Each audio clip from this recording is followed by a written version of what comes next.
Good evening.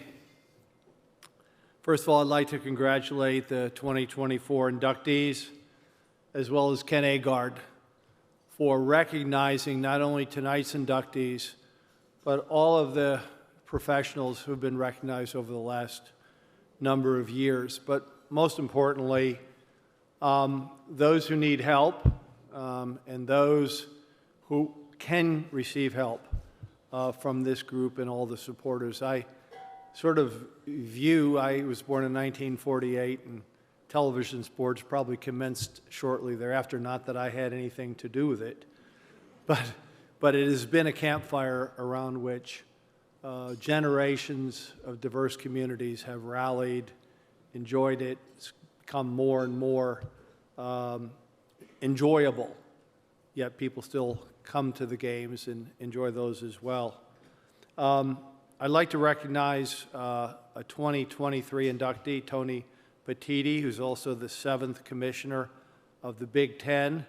And I'm not really sure how I'm here, except Tony was here last year, and I think somehow he paved the way. But Tony's done a phenomenal job in the conference and in college sports generally. He brings a great media background from ABC, CBS, MLB Network, and but more than that, a love for college sports and a love for the things that really drive college sports today. My family's here tonight, and I appreciate them being here. And my wife, Kitty, sons Newman and Chancellor, Paige Delany, Newman's wife. Minnie and Mary aren't here. They're in Tampa. There are 2 grandchildren. And I know Tony did 4 minutes and 45 seconds last year, and I told him I'm going to try to undercut him and come in at around 4:15. But maybe I'll make it, maybe I don't. But my goal is to have the 5th commissioner undercut the 7th commissioner. So the Big Ten Network, it's the first of its kind. It's been a financial and artistic success. It's a result of a joint venture between Fox and the Big Ten Conference. And in every way, shape, and form, I'm proud of it. I'm proud of it because of how it's branded. I'm proud of it because of the partners at Fox who worked with us to create a vision, show grit. They gave us some capital. We gave them some collaboration and content. And out of it came the first successful college sports network. They made promises. We made promises. Those promises were kept. And without those promises being kept, I'm not sure we would be where we are today. When I hired Mark Silverman, who was the first president of the Big Ten Network, we interviewed a number of people. And I said to each candidate, could you give me a few words to describe what you would like the Big Ten Network to be? And Mark said, I only need one word. I want it to be smart. And it has been smart. It's been widely distributed as well, and it's been innovative. And on any given Saturday, we're the only Nielsen-rated college sports television networks. Behind ESPN, we are the most watched Saturday afternoon football TV network. The network has been on brand, and by that I mean it's been about our great universities, and it's been about their mission. Its commitment to men's and women's events on an equal basis across our platforms, I think, has made a significant contribution to where women's sports is today. The launch was challenging, but the execution on both sides of the transaction was real. We shared a foxhole with the executives at Fox and at the Big Ten Network to make this a reality. There's some people here who aren't. There are some people who are not here tonight who I'd like to recognize that are entrepreneurial, smart, loyal, and creative. Rupert Murdoch, Chase Carey, Peter Chernin, Mike Hopkins, and Eric Shanks. I was going to mention Bob Thompson because I didn't know he was going to be here tonight. But I saw him in the back of the room. We had a great meeting. We haven't seen each other for a long time, so I'm going to put Mark in the group of people who are here. But the people who are here, we have 2 presidents of the Big Ten Network, Mark Silverman, Silverman the first 12 years and Francois McGillicuddy the last 6 years. I think the video said it well. Mark and I spent a year together, whether it was editorial board meetings in Washington, D.C., with radio entities. We went a year without coverage.